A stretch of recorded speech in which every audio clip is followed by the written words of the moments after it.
எல்லாருக்கும் வணக்கம். சில சமயம் காலையில எழுந்திருக்கும் போது எந்த காரணமே இல்லாம உடம்பெல்லாம் வலிக்குதேன்னு என்னைக்காவது யோசிச்சிருக்கீங்களா? இல்ல நாள் முழுக்க உடம்புல ஒரு மாதிரி அசௌகரியமாவே இருக்குன்னு ஃபீல் பண்ணிருக்கீங்களா? நம்ம எல்லாருக்குமே இந்த அனுபவம் இருக்கும். சரி வாங்க, இந்த மாதிரி உடம்பு வலிகளுக்கு பின்னாடி என்னதான் காரணம் இருக்கு, அதுக்கு என்ன சிம்பிளான தீர்வு இருக்குன்னு நாம இன்னைக்கு விரிவா பார்க்கலாம். இது நம்மள நிறைய பேருக்கு வர்ற ஒரு கஷ்டமான விஷயம் தானே. ஆனா கவலைப்படாதீங்க, நீங்க மட்டும் தனியா இல்ல. இந்த வலிகளுக்கு என்ன காரணம், இதுல இருந்து எப்படி வெளியே வர்றதுன்னு இப்ப நாம ஒன்னொன்னா ஆராயலாம். சரி, நம்ம உடம்புல ஏற்படுற இந்த அசௌகரியத்துக்கு பின்னாடி ஒளிஞ்சிட்டு இருக்கிற 3 முக்கியமான குற்றவாளிகள் யாருன்னு பாப்போமா? முதல்ல நம்ம உடம்புக்குள்ள உண்மையில என்ன நடக்குதுன்னு புரிஞ்சுக்க முயற்சி பண்ணுவோம்.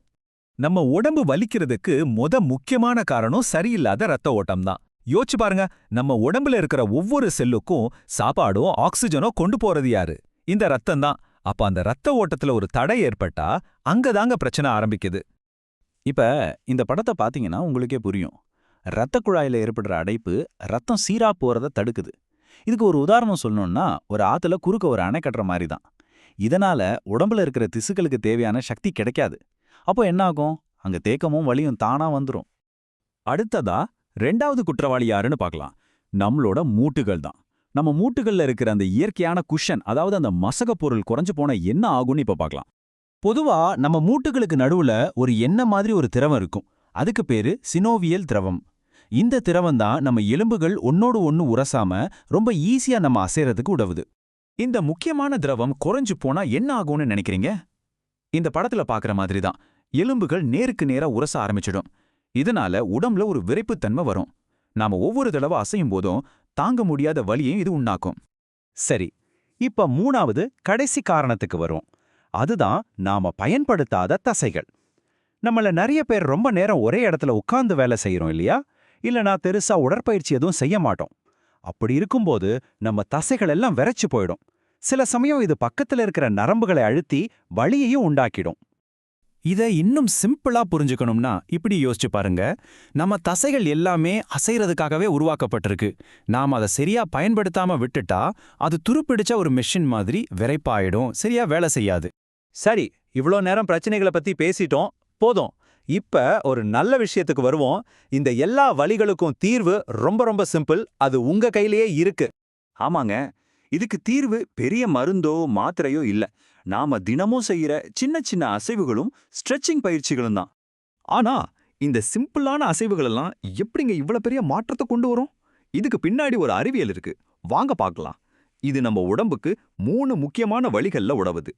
முதல் விஷயம், ஸ்ட்ரெச்சிங் பண்ணும்போது ரத்த ஓட்டம் சூப்பரா அதிகமாகும். நம்ம தசைகளை நீட்டும் போது அங்க தேங்கி கிடக்கிற பழைய ரத்தம் வெளியேறி ஆக்சிஜன் நிறைஞ்ச புது ரத்தம் உள்ள பாயும். இது உடம்புக்கு ஒரு புது புத்துணர்ச்சியை கொடுக்கும். 2வது நெகிழ்வுத்தன்மை, அதாவது ஃப்ளெக்சிபிலிட்டி. ஸ்ட்ரெச்சிங் பயிற்சிகள் நாம முன்னாடி சொன்னோமே, அந்த துருப்பிடிச்ச தசைகளை எல்லாம் இலகுவாக்கி அந்த விரைப்புத்தன்மையை குறைக்கும். இதனால உங்க உடம்பு ரொம்ப ரிலாக்ஸ்டா ஃப்ரீயா இருக்கிறத நீங்களே உணர முடியும். 3வது, இது நம்ம நரம்பு மண்டலத்துக்கும் ரொம்ப நல்லது. சில சமயம் விரைப்பான தசைகளால நரம்புகள் அழுத்தப்படும் இல்லையா? அந்த மாதிரி அழுத்தப்பட்ட நரம்புகளை ஸ்ட்ரெச்சிங் பயிற்சிகள் விடுவிக்கும். இதனால நரம்புகளோட செயல்பாடு நல்லபடியாகி வலியும் குறையும். சரி, இதெல்லாம் கேட்க நல்லா இருக்கு. ஆனா எங்க இருந்து ஆரம்பிக்கிறதுன்னு யோசிக்கிறீங்களா? கவலையே வேணாம். நீங்க இன்னைக்கே ஆரம்பிக்கிறதுக்கு 2 ரொம்ப சிம்பிளான ஆனா பவர்ஃபுல்லான பயிற்சிகளை இப்ப பார்க்கலாம். முதல்ல பார்க்க போறது சூரிய நமஸ்காரம். இது 12 ஆசனங்களோட ஒரு தொடர் பயிற்சி. காலையில எழுந்ததும் இதை செஞ்சீங்கன்னா உங்க முழு உடம்புக்கும் ஒரு நல்ல இயக்கம் கிடைக்கும். ரத்த ஓட்டம் அதிகமாகும், உடம்பும் நல்லா ஃப்ளெக்சிபிள் ஆகும். 2வதா பவன முக்தாசனம். இதுக்கு காற்றை விடுவிக்கும் நிலைன்னு ஒரு பேர் இருக்கு. இந்த பயிற்சி குறிப்பா நம்ம இடுப்புலையும் அடிவயத்திலும் இருக்கிற இறுக்கத்தை எல்லாம் தளர்த்துறதுக்கு ரொம்பவே உதவும். இப்பதான் யோகா ஆரம்பிக்கிறவங்க கூட இதை ரொம்ப சுலபமா செய்யலாம். கடைசியா திருமூலரோட இந்த அற்புதமான ஒரு மேற்கோளை பாருங்க. உடம்பார் அழியில் உயிரார் அழிவார். எவ்வளோ ஆழமான வார்த்தைகள் பாருங்க.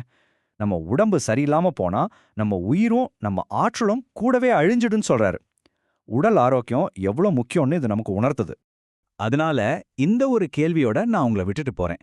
இன்னையிலிருந்து உங்க உடம்பு சொல்றத நீங்க கேட்க ஆரம்பிச்சா நாளைக்கு உங்க உடம்பு உங்களுக்கு என்ன பதில சொல்லும்? உங்க உடம்போட பேச்சை கேளுங்க. அது கண்டிப்பா உங்களுக்கு நன்றியோட பதிலளிக்கும். உங்க உடல் நலத்துல அக்கறை காட்டுங்க.